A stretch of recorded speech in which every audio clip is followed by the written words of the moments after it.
Hi everyone, welcome back to DFTW, a channel to analyze world affairs from a different angle.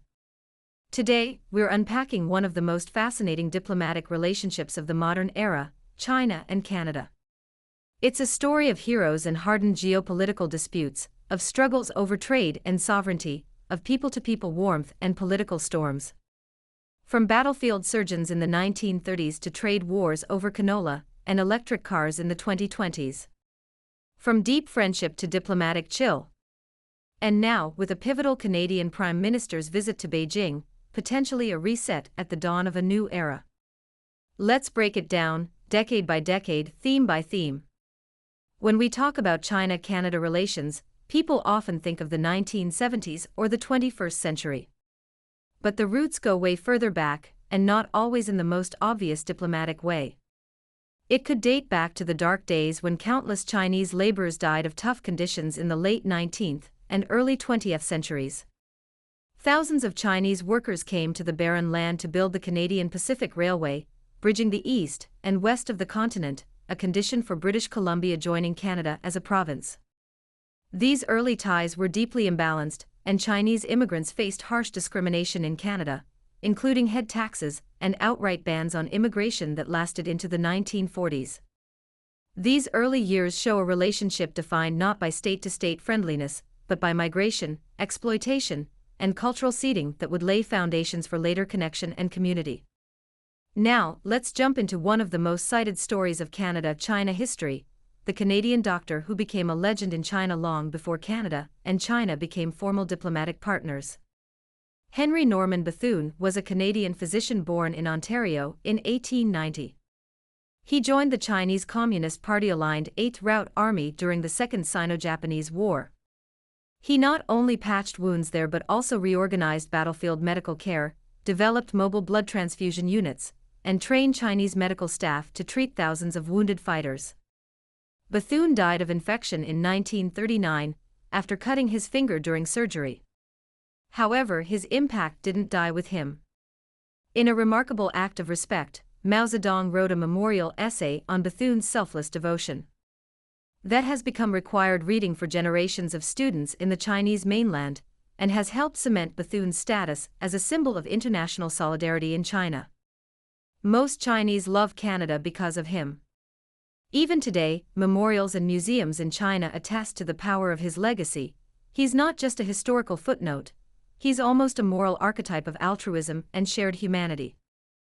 Bethune's life matters because it set an early narrative, and hundreds of millions of Chinese learned his name long before Canada recognized the People's Republic of China.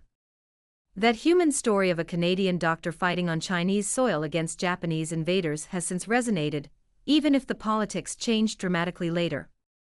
For decades before 1970, Western countries were divided over whether to recognize the communist government in Beijing or continue the diplomatic ties with the Republic of China government in Taipei.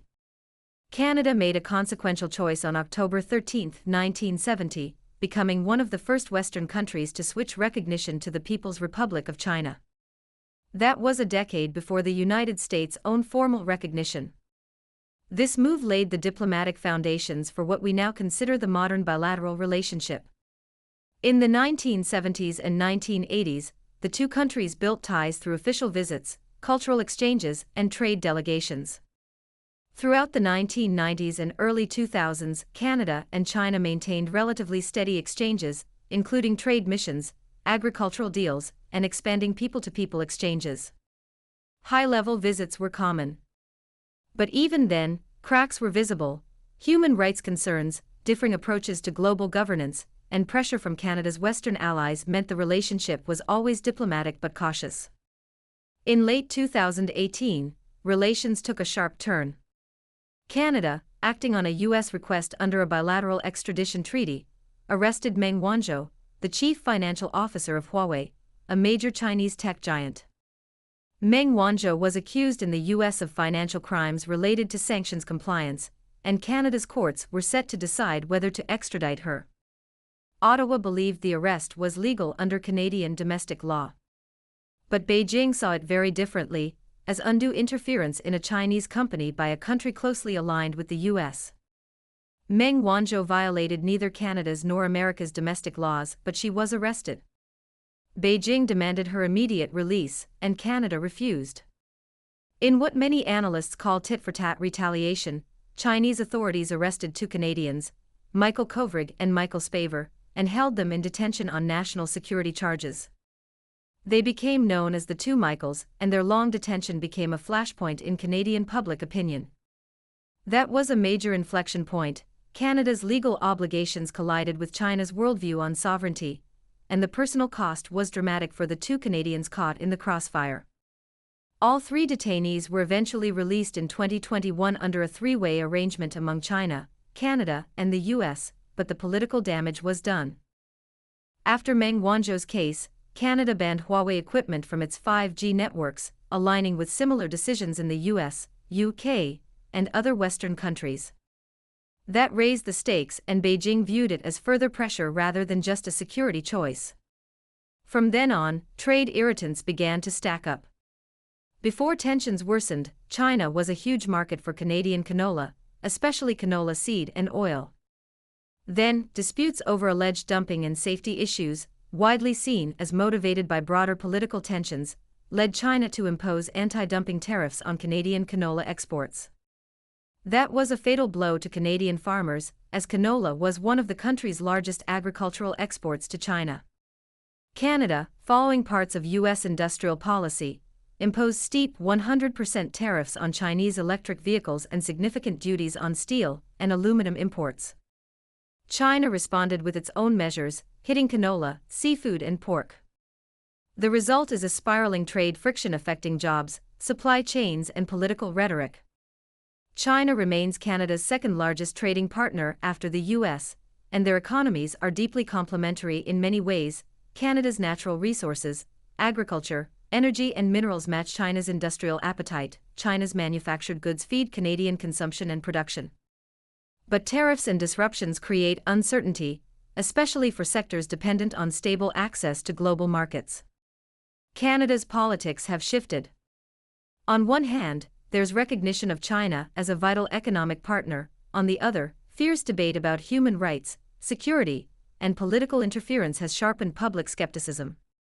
Polls at times showed majorities of Canadians favored reducing economic dependence on China, even if it cost jobs or growth. Issues like alleged interference in Canadian elections, espionage fears, and the so-called ill-treatment of minorities in China have been central to bilateral tensions. That has left Canadian leaders in a difficult spot: how much to stand up for defending the contradictory democracy and human rights, and how much to prioritize trade and pragmatism. In recent years, Western countries' democracy and human rights have become jokes, and fewer people really care about them.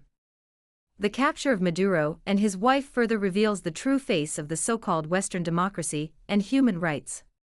Some leaders leaned harder into alignment with Western allies' positions, others sought more independent policies less tethered to Washington. In January 2026, Canadian Prime Minister Mark Carney visited Beijing, the first Canadian leader to do so since 2017. That's nearly a decade of diplomatic chill, thawing only at certain points. This visit wasn't just symbolic. It was meant to rebuild trust with Chinese leaders, seek ways to resolve trade disputes, such as the canola and EV tariffs, and expand economic cooperation in areas like energy exports and supply chains. His visit is a signal of Canada's desire for a more balanced foreign policy, less strictly aligned as a West-first partner. Some specific priorities include discussions on canola trade barriers, potential agreements on oil exports and energy cooperation, easing tariffs on electric vehicles, and broader cooperation on technology, climate change, and multilateral engagement. It is a diplomatic hardball, with economic possibility and political risk. From Beijing's perspective, this visit was an opportunity to recast Canada as a reliable partner, even as US-China competition intensifies globally. China's leadership has often said it wants stable trade ties, cooperation on global affairs, and a restoration of mutual trust. Carney's visit was part of that story, a reset, or at least an attempt at one fresh start. The broader context here is the intensifying competition between the US and China across economic, military, and technological fronts. Canada is geographically, economically, and historically tied to the U.S. North American defense, trade, and security are interwoven, but at the same time, Canada needs diversification and economic autonomy. That's one reason Ottawa has pursued deals with other partners, such as the EU, India, and Southeast Asian nations.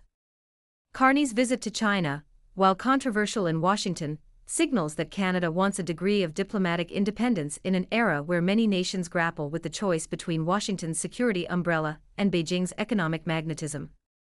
The challenge, of course, is that this tightrope walk is tricky. If Canada aligns too closely with China, it risks alienating the U.S. on security cooperation and critical technology policy.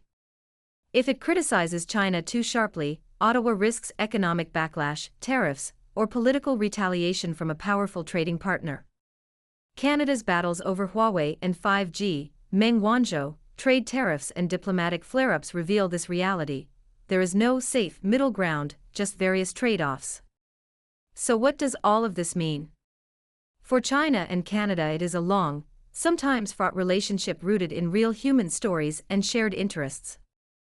It is also a history that moves from early personal ties, such as Bethune's sacrifice in China, to the harsh realities of 21st-century geopolitical contestation. The two countries have experienced periods of cooperation and conflict, commerce and coldness, and both are now seeking a restart.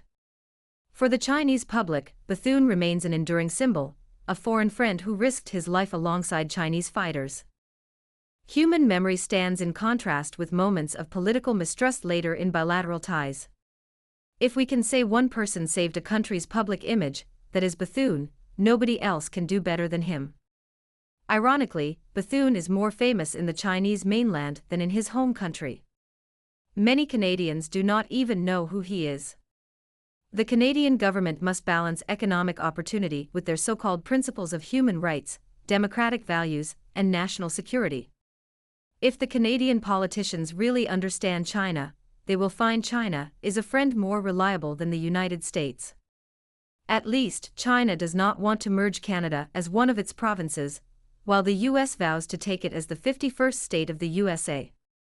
For the world, China-Canada relations are one thread in the broader tapestry of U.S.-China competition. How middle powers like Canada navigate this contest will influence global norms, supply chains, and international diplomacy for years to come. If America's closest ally, Canada, can make friends with China, other nations can do the same, treating China as a friend rather than a threat. Mark Carney's trip to Beijing is not the end of the story, but it's a significant chapter. A test of whether both sides can reset a fractured relationship in a way that serves their people's interests and manages the superpower tensions reshaping the world.